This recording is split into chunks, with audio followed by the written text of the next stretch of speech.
Good morning. Welcome to this Unitarian Universalist Church, which includes our congregations in Birmingham and in Tuscaloosa, and all of our folks online.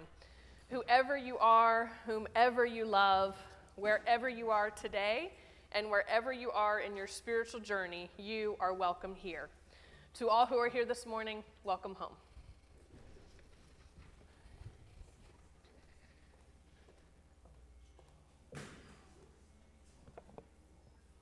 Hello? Is it on? Yes. Okay, good. We appreciate your attention to this morning's announcements. You'll find announcements in your order of service, or for those of you at home, your slides on the screen. If you require accommodations during the service this morning, our ushers are in the back, Gil's waving, and they're available to assist. Please fill out your connection card. And I usually have it with me up here, but there, Gil's holding it up. Fill that card out. It's in your order of service. Notice the opportunities at the bottom of the card. Folks online, your connection card is in the link, in the description, or in the chat. Okay. And we appreciate everyone filling out that connection card. Next week, we celebrate the 100th anniversary of the Flower Communion. So please bring flowers to share on that day. It's a beautiful service, and you'll not want to miss it. After the service, we have multiple programs going on, and they're in the order of service today.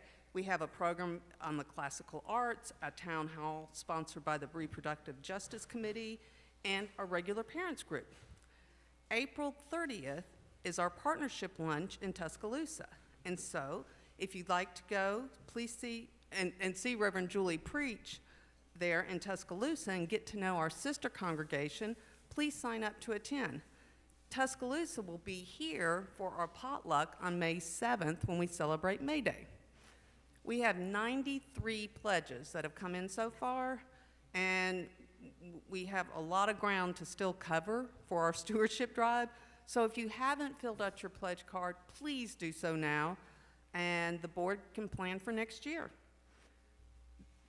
Our new art in the sanctuary is by Decorating Siblings. It's our member David Corliss and his sister Maggie Begun. They share their computer-enhanced frame photos, and they'll be up until the end of June, and instructions are in the stand in the back of the church.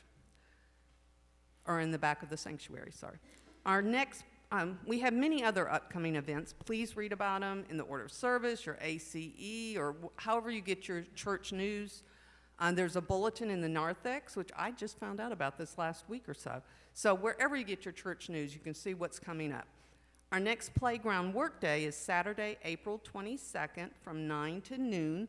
Volunteers are needed to dig holes, install new swing set. There's refreshment and coffee that'll be provided, so please indicate your interest on the connection card, or you can indicate it on the Facebook event. Today, the humanist group will meet downstairs after the service in the library. Finally, we have a special announcement. I'd like to ask Xander to come up and give an announcement. Hi, y'all. Are you taller than me? Okay. Anyway, I got a couple announcements, guys. Okay. So first, I'm part of the nominating committee that helps, nominate people for the board. We are needing a few people to be a part of the board coming up here. So if you're interested, please let me or Julie know, or Flip know, or Kimberly know. So we're definitely needing that as soon as possible.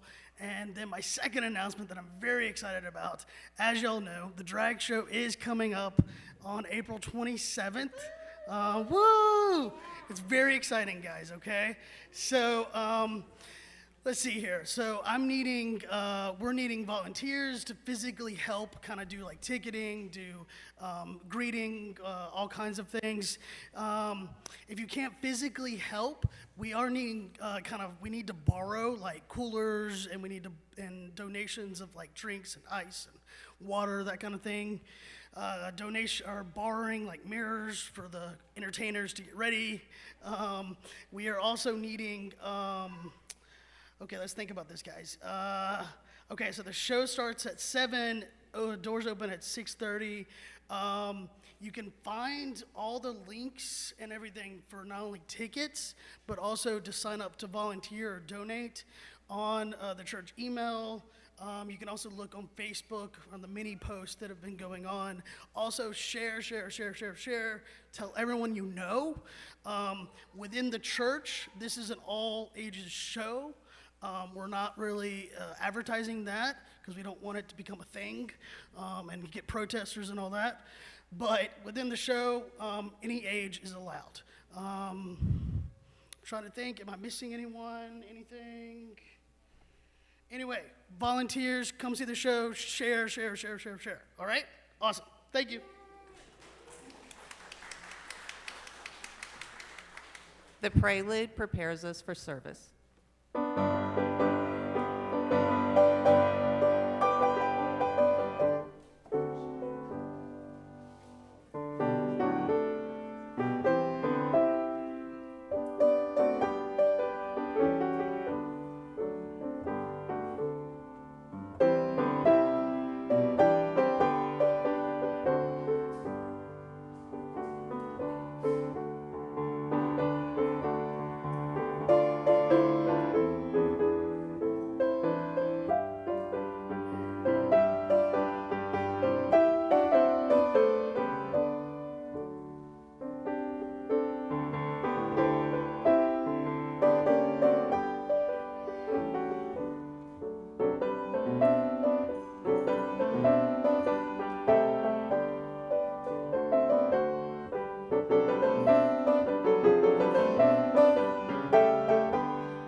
Please rise and body your spirit for the lighting of the chalice.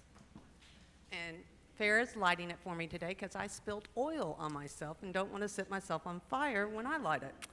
Okay, we gather here today to explore the implications of artificial intelligence in our lives. We light this chalice to symbolize the light of our spirit. May this flame of truth be a reminder of our commitment to seek understanding and justice in all we do.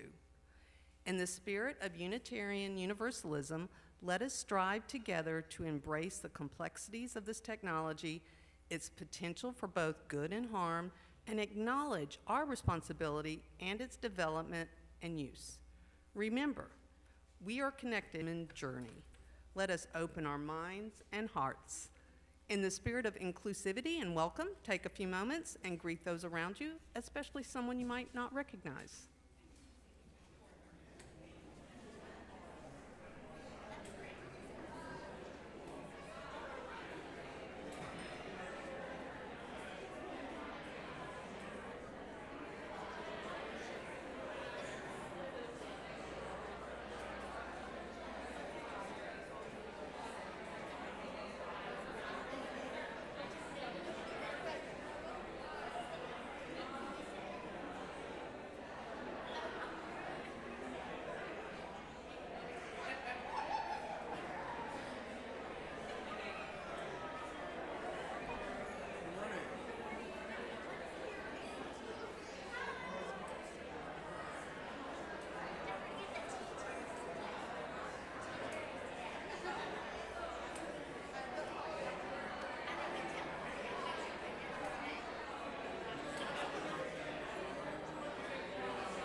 please be seated for the opening words? Good morning, friends. We come together today to explore a topic that's been on the hearts and minds of many of us in recent weeks: artificial intelligence. We will be reflecting on how this increasingly pervasive technology affects our lives and our values. As Unitarian Universalists, we strive to bring together the best of science, best of faith, in a meaningful conversation. Let us now enter into a time of reflection, exploration, and community. Please rise and body your spirit for the opening hymn, number 361, and it's in the hardcover hymnal.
Good morning.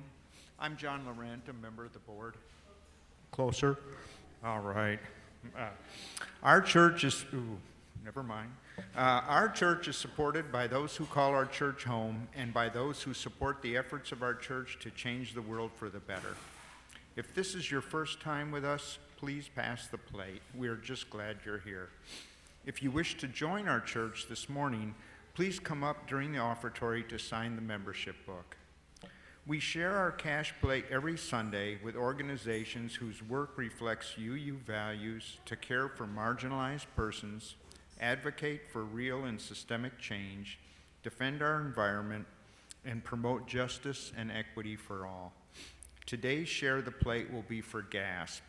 Their mission is to advance healthy air and environmental justice in the greater Birmingham area through education, advocacy, and collaboration. We appreciate your donations either by placing them in the plate, by mailing your donation to the church, or by using PayPal, Venmo, or Zelle. Our Venmo account is at UUCBHAM. Our Zelle account is office@uucbham.org. Please designate whether your offering is for UUCBHAM or GASP. Thank you for your generous support of our church and our Share the Plate recipient. May we give in love and hope.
Beautiful as always, Chip.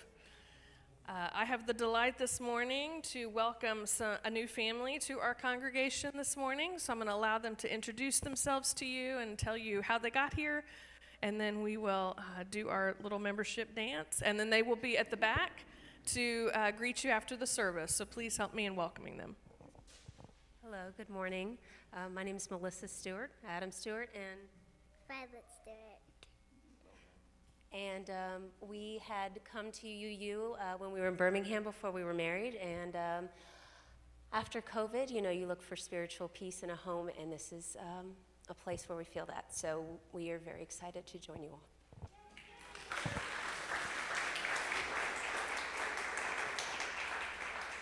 So will you support our church with your time and resources as best you can and connect to our community? Yes. And church, will you welcome this young family and welcome them to our community in all of those wonderful ways? Yes. Wonderful. We're so glad to have you. Welcome, welcome.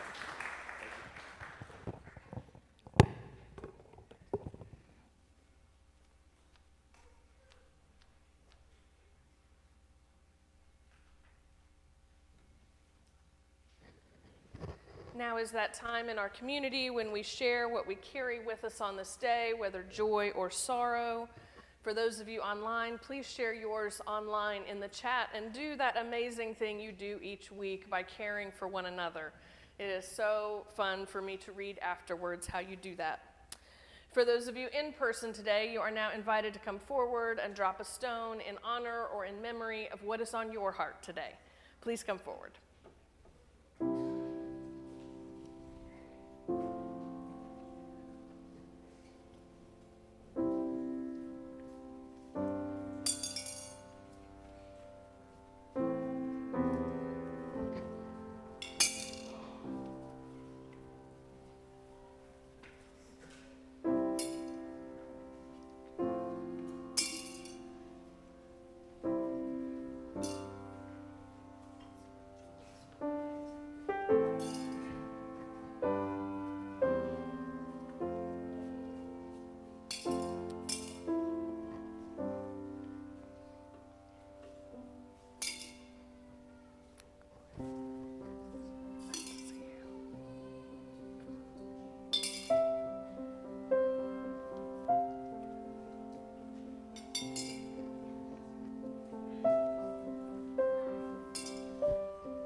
Today we celebrate all of our visitors, especially Karen, who's here all the way from South Carolina. You want to wave, Karen? North Carolina, sorry.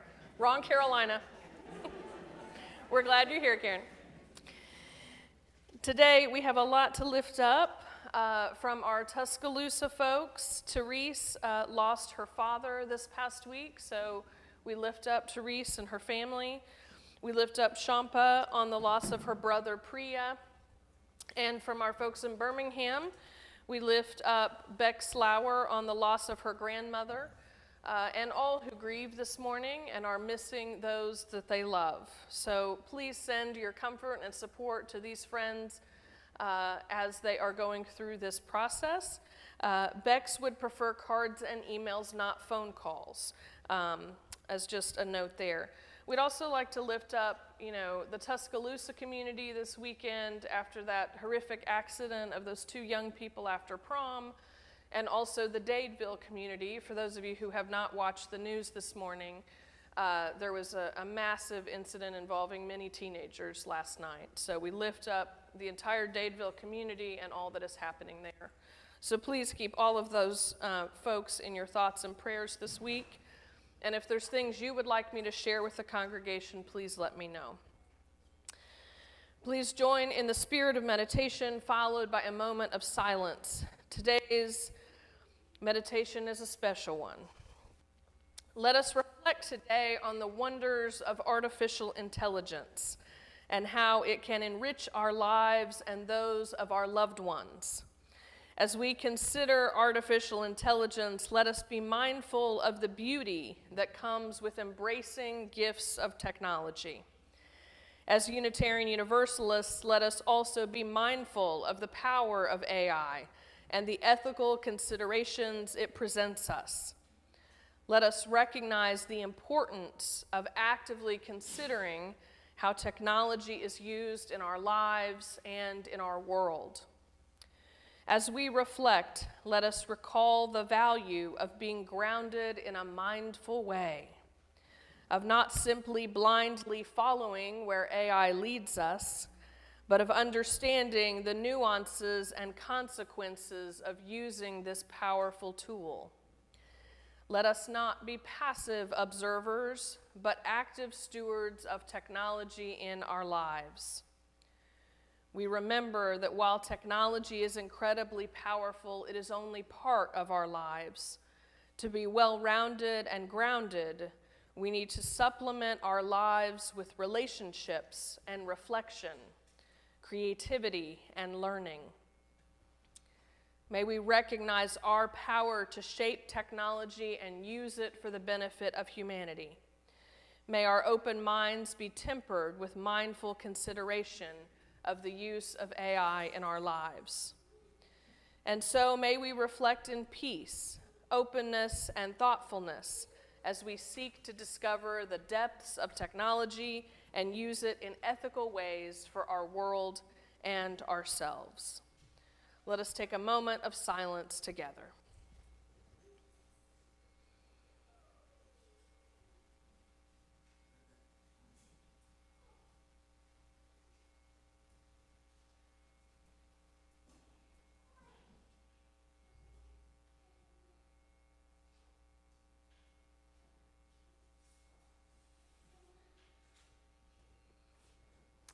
Amen and blessed be. Will the children please come forward?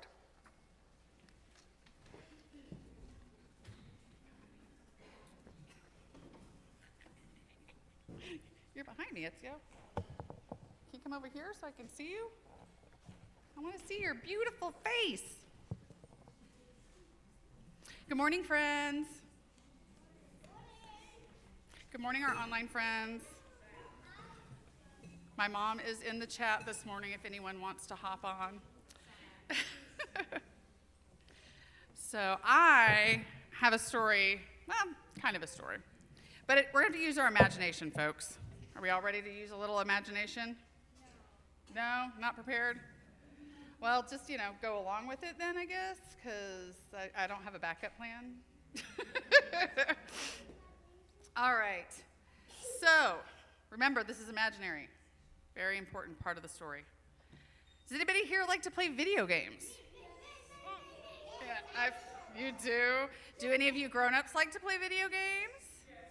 Yes, some grown-ups like to play video games too. So I have some bad news. I know. It's kind of bad. So I got this email. It's kind of a secret leaked email from the governor. I'm gonna read it for you guys. Okay. Hear ye, hear ye. All citizens of the state of Alabama, effective immediately, you are no longer allowed to play video games. They are illegal. That means you, Reverend Julie. Yeah. They are illegal within our borders. Oh my goodness gracious. From today onward, you can absolutely be forbidden to play video games, to buy video games, to watch video games. It comes up next. You can't even play the video games you already have. I don't know.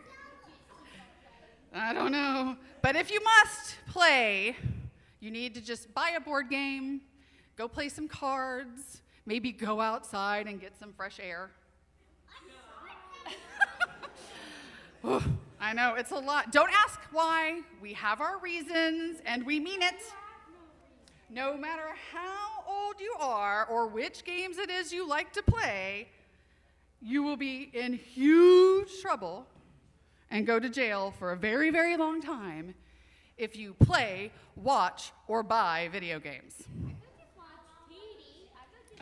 Oh, how long will you go to jail? Interesting question.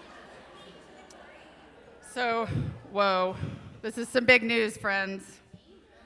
Video games are going to be illegal. What are we going to do? So apparently, we're curious how long we go to jail for. Awesome.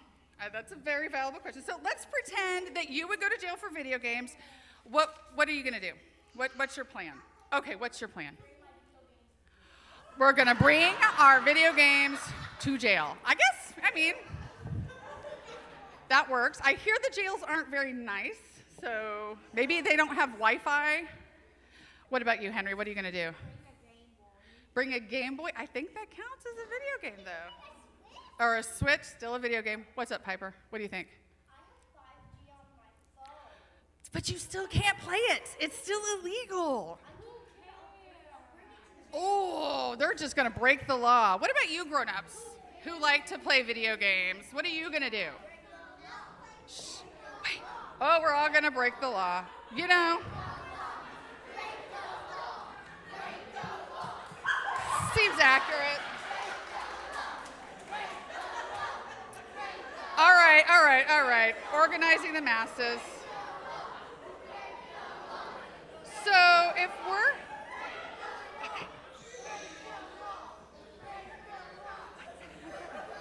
Okay, I love this plan. Maybe we should take this protest somewhere else.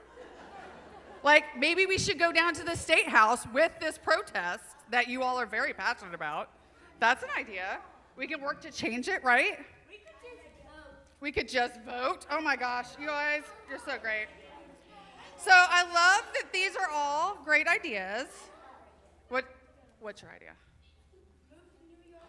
We could move to New York City. You could move somewhere where it's illegal. Awesome. But what if we just kept playing in secret and only with people that we trust? Is that an option?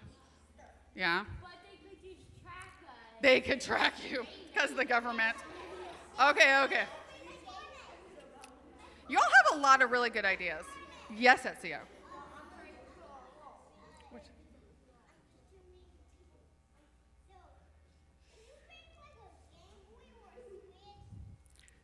But that's a video game. It's imaginary. Just remember. Important fact, this is imaginary. Okay, so all of these are great possible ideas, but maybe like this law doesn't affect you because you don't play video games. Like some of us don't. I don't play video games, so we'll share more ideas in just a second. Hold on. Wait 1 second. So I don't play video games. I don't like to play video games, so it doesn't affect me, so why should I be worried about it? I feel like there might be a revolution, so maybe I should care. But let's see. But you could leave Alabama like Piper suggested. So this all sounds pretty funny, right? Because we know it's not true. right? We know video games really aren't illegal, that you can still play video games. It's just imaginary. But imagine if you woke up tomorrow and you found out that you couldn't be a UU. Like it was illegal to be a Unitarian Universalist. Because there are places in the world where it's forbidden to do things like speak your mind, or practice your religion, or be your authentic self. You would just break the law. Sometimes people do. Some people make that choice. But so there's been places where it was illegal to be a Unitarian Universalist, and thankfully, some of our faith ancestors fought against that and decided that they would just kind of keep believing in Unitarian Universalism. Awesome. Hey, guys. Thanks. I know. If we could just stop so I can finish, and then we can go downstairs. Man, sometimes I just lose all control of the situation. But so sometimes people stood up and fought it and changed and went down to the State House and fought things. Sometimes they died for their beliefs, even these Unitarian Universalists. Sometimes they just kept worshiping in private.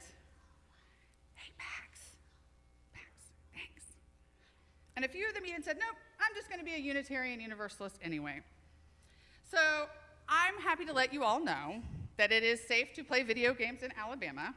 It is also safe to be a Unitarian Universalist in Alabama. There are some things happening that it's not safe to be your authentic self in Alabama, and we're working on that. So let's be grateful for those people in our past who helped to keep things safe for everyone, and let's remember to fight for those other people who aren't quite safe like we are. And on that note, let's go downstairs and have a revolution after everyone sings us out. Awesome? Awesome.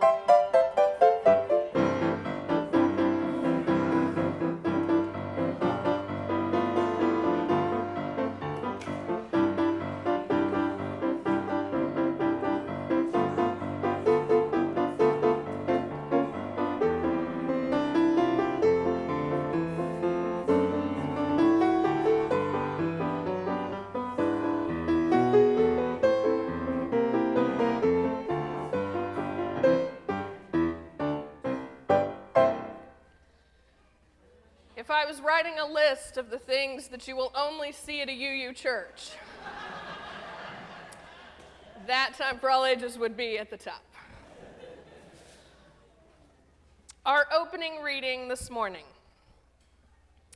The electronic pulses flicker, illuminating the promise of progress, flowing through our global matrix, so intertwined in this cosmic mess. An uncertain future at our door, with both wonders and horrors galore. Humans must think about this change that advances with an ever-increasing range. No singular truth found to believe. Let our morals act as our guide. The purpose of technology can vary, so ask what shall set our direction seriously. From intelligence we construct, many outcomes and decisions can affect. Morality must not be erased, no matter the trends that society races. For all sentient forms in our world, protecting them should be unfurled. Ethics in engineering will steer the course toward the true highest source. Amid this age of technology, the highest love should not be lost in vanity. Finding humanity and connectivity can give AI a worthy trajectory. Good morning to all of our friends in Tuscaloosa, and all of you gathered here and online. If you have visited a secure website in the past 20 years, you are all too familiar with those pop-up screens where you are asked to prove your humanity. You need to solve a simple math problem or type in a series of random letters and numbers that you usually can't make out the first time. Or my personal vexation, identifying parts of a photograph. Y'all see it in your head? You can picture it. Click on all images containing a traffic light, right? You can see it. And there on the screen is an out-of-focus image from decades ago, and there are traffic lights in the distance and up close, and superimposed on the photo are a series of boxes. Now, of course, the creators of these images could not be bothered to line them up properly, and so the largest traffic light is usually in 3 to 6 boxes. Am I right? And you're sitting there wondering, do I include the shadow? Do I include this little bottom part of the traffic light? I'm probably the only one who gets stressed out by these images. But as I sit there and fret and fail, I have failed numerous times, whether I will prove my humanity enough to this piece of programming, and whether the coding will allow for the sliver and the shadow and the more nuanced parts of the picture. And then there are the pop-ups that are really stressful to me, where it's just a little box, and it says, "I'm human," and the box demands to be checked. And I think in my mind, with all that software can do, can software really not just click a box? Really? So clicking a box is what makes us human, right? But what is it, after all, that truly makes us human? Louis Van Ahn, a native Guatemalan and award-winning professor at Carnegie Mellon, is the creator of several of these security programs. A lot of them are actually his brilliance. He's also the inventor of Duolingo, for those of you who use that language learning app. He once said, "As humanity goes online, it's becoming an extremely advanced, large-scale processing unit. Basically, I want to make all of humanity more efficient by exploiting the human cycles that get wasted." So according to Louis, we are all just processors. For years, we have been interacting with our technology in increasingly intimate ways. Our interactions, in turn, have made technology more knowledgeable about how we as humans behave. iPhones once boasted that they learned how their phone owners would write things, and so they would suggest predictive text that sounded like it was from you. Many people live in smart homes that predict their needs and accommodate their lifestyle choices. The pictures of loved ones that we take on our phones, even if you've never noticed this, but they are actually sorted into folders based on the individual, and they are able to adapt by age. As your children grow, they are all still in the same folder. Technology tracks where we go, how we shop, what we read and watch, who we interact with. At this point in our evolution, it is almost impossible to completely live off the grid. And as we heard last fall during our different services celebrating each generation has an expertise in a different form of technology.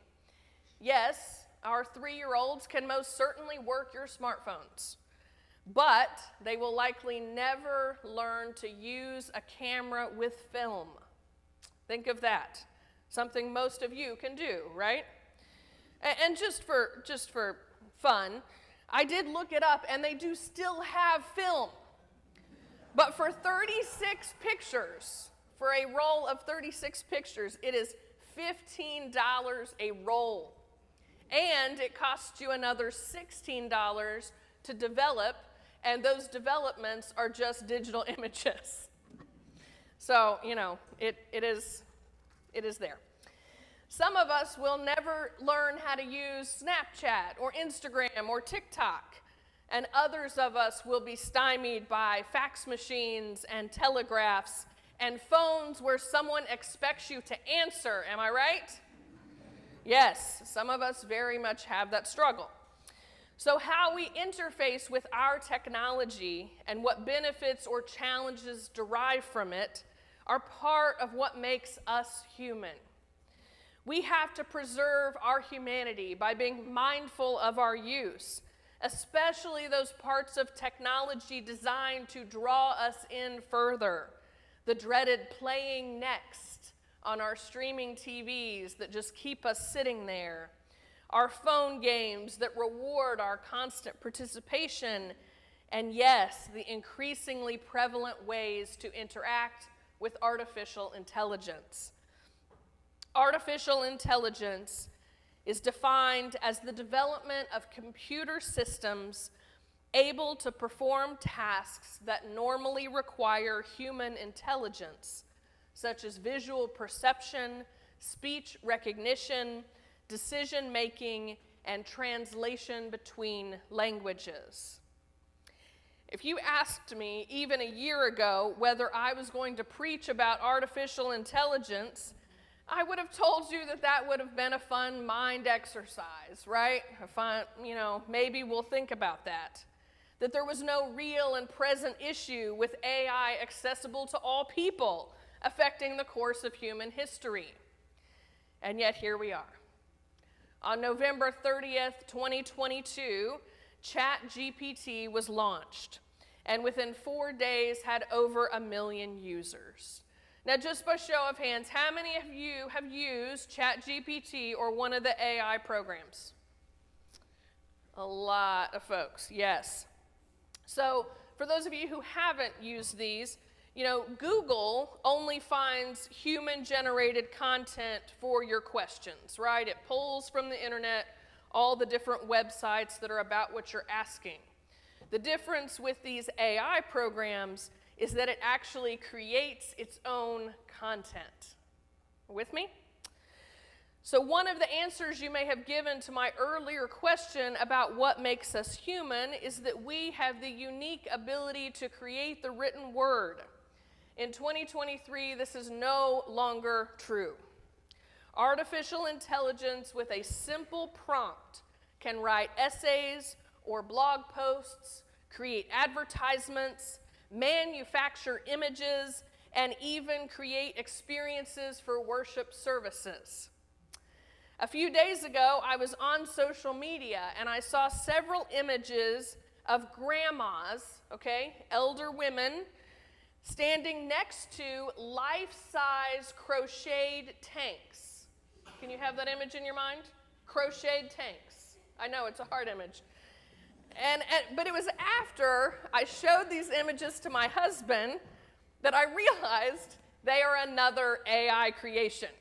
Someone somewhere typed into an AI program, create images of grandmas with crocheted tanks, and here we are. None of those images actually exist. We need to be mindful now more than ever of how we trust images and text on the internet. Each one of the readings from today's service, my meditation, the chalice lighting, the opening words, the poem I read at the start of this sermon, all of those were written entirely by AI. Now, I will tell you, I had to give it some coaxing, and I was trying to use different programs so you could hear some different voices, right? And once I did forget to put in Unitarian Universalism, and so I got a lot of Bible verses, but once I put in Unitarian Universalism, it, self-corrected pretty well.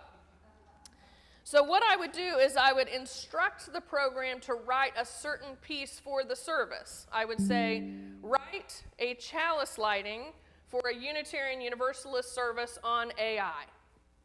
Boom. Not only did I have one option, I had many.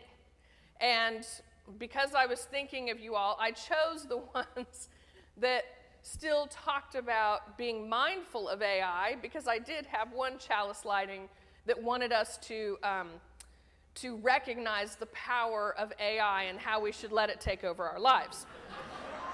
There were those as well. And after putting this service together, and Patty's Extinguishing the Chalice is also written by AI, so you'll have an opportunity to think about that in a minute. But I was also astonished at, I still think UUs who are writing elements of the service do a better job than AI, really, I really do. But I was astonished at how well AI accommodated our diverse theological diversity. I did not edit a single word of those readings, okay?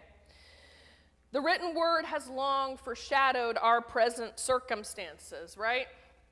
Ray Bradbury wrote in Fahrenheit 451 of a society that had telescreens running day and night with a required volume level. Anyone experienced that recently? Yeah. H.G. Wells' The World Set Free not only predicted nuclear weapons, but may have inspired the scientists who created them.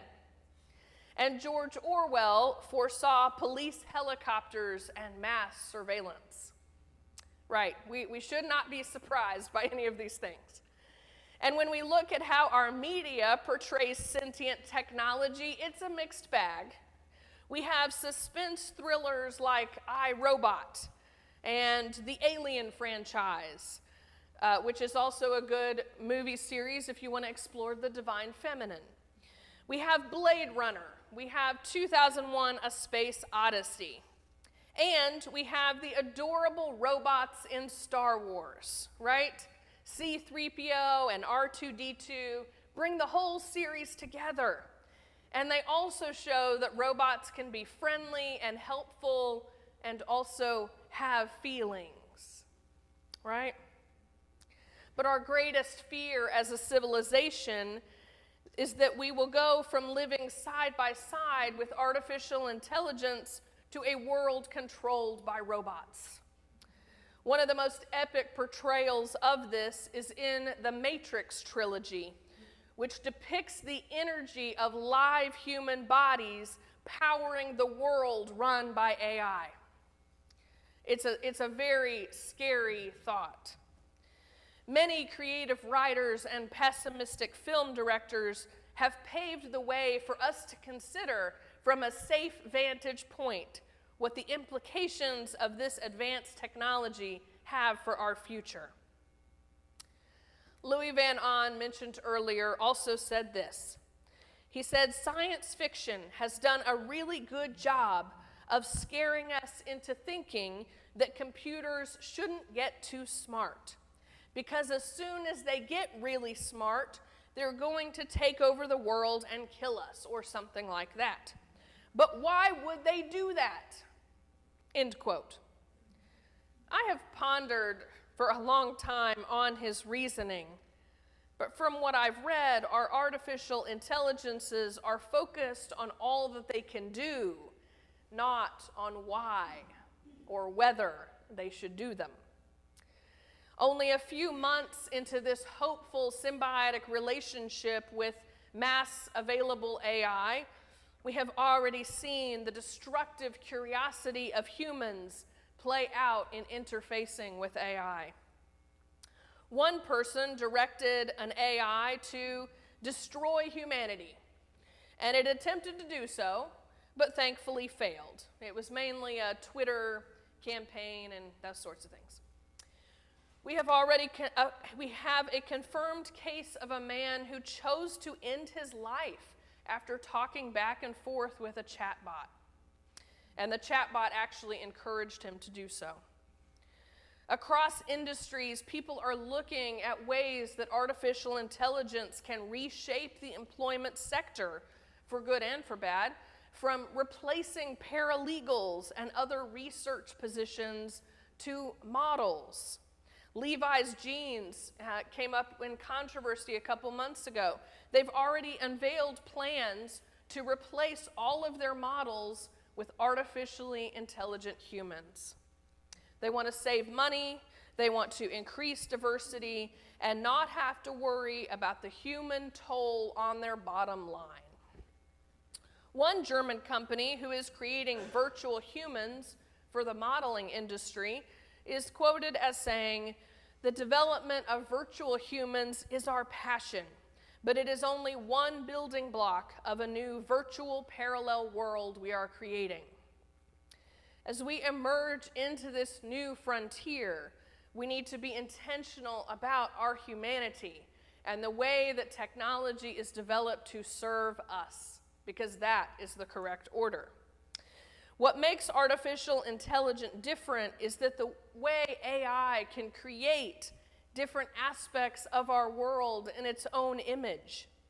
Even if you avoid the internet, even if you don't have the smart devices and all those things, AI is already posed to shape print advertising, to write articles and stories, and yes, even college papers for those of you who are professors. It's posed to answer questions in all languages at the touch of a button. It has the potential to befriend the lonely, to replace entire job sectors, and so much more we have yet to discover. And for some, it will make jobs easier and more efficient, and it will create some jobs as well that we have yet to discover. In the coming months, we will have a responsibility to be ever diligent in how we choose to engage and what images and words we choose to believe. I asked ChatGPT, one of the AI programs out there, to write a sermon on what it means to be human for a Unitarian Universalist context. Do you want to hear it? All right. ChatGPT, there is no human behind these words. Okay. As we gather today, we are reminded of our belief in the inherent worth and dignity of every person. This belief is at the core of what it means to be Unitarian Universalist. But what exactly makes us human? Is it our physical characteristics, or is it something more intangible? As Unitarian Universalists, we believe that there is no one answer to this question. Each individual's experiences and beliefs shape their understanding of what it means to be human. However, there are a few common themes we can explore together. One of these themes is our capacity for empathy and compassion. We have the ability to feel for others and to act with kindness and generosity. This is a unique characteristic that sets us apart from other species. As humans, we have the power to make a positive difference in the lives of those around us. Another aspect of what makes us human is our capacity for reason and critical thinking. We are able to analyze and interpret information, to ask questions and seek answers. This ability has allowed us to make incredible advancements in science, technology, and other fields. Our curiosity and desire for knowledge has driven us to explore the world around us and to seek understanding. However, with great power comes great responsibility. Our ability to reason and analyze also means that we are capable of making mistakes and causing harm.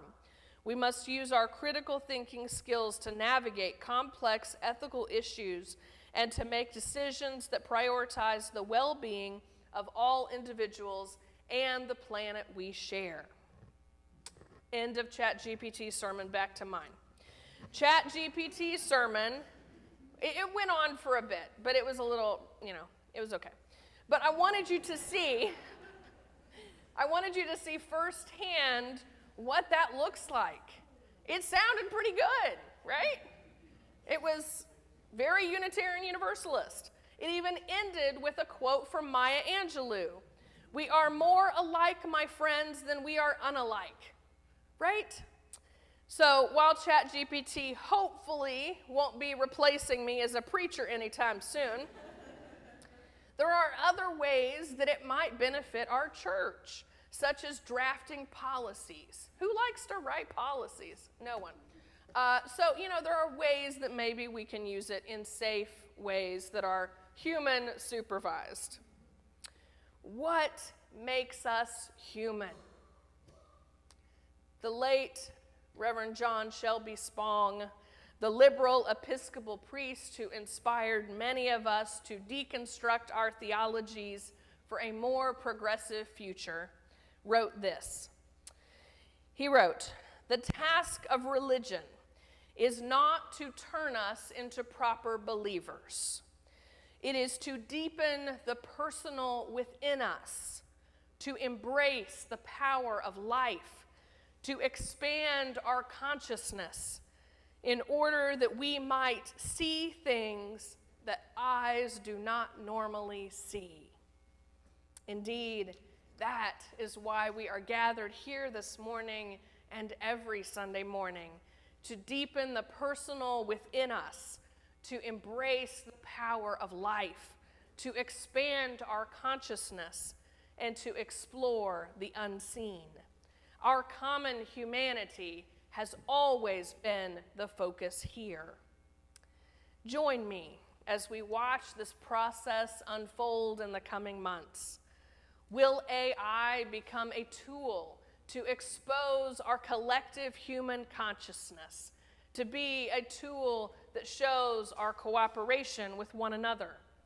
Or will we witness the rise of the machines? In the meantime, cling to humanity, both your own and all of those around you. Our collective liberation in all of these archetypal stories that I've shared with you this morning and all of the apocalyptic films, our collective liberation is all the same. Our collective liberation has been and will always be each other. Amen.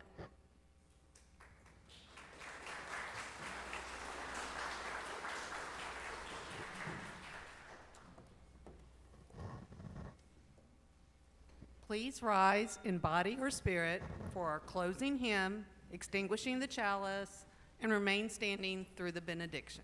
The closing hymn is number 113 in the hardcover hymnal, Where is Our Holy Church?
Before I extinguish the chalice, I just want to announce that the tea and tarot cards will be happening in the Voca room led by Farrah Tatum after the service, and she has extra decks.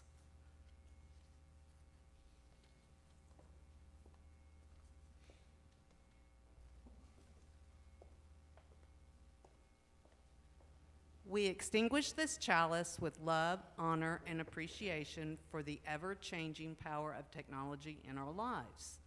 May our reverence for technological innovation foster a sense of deeper connection with each other, our Earth, and the infinite potential of the universe.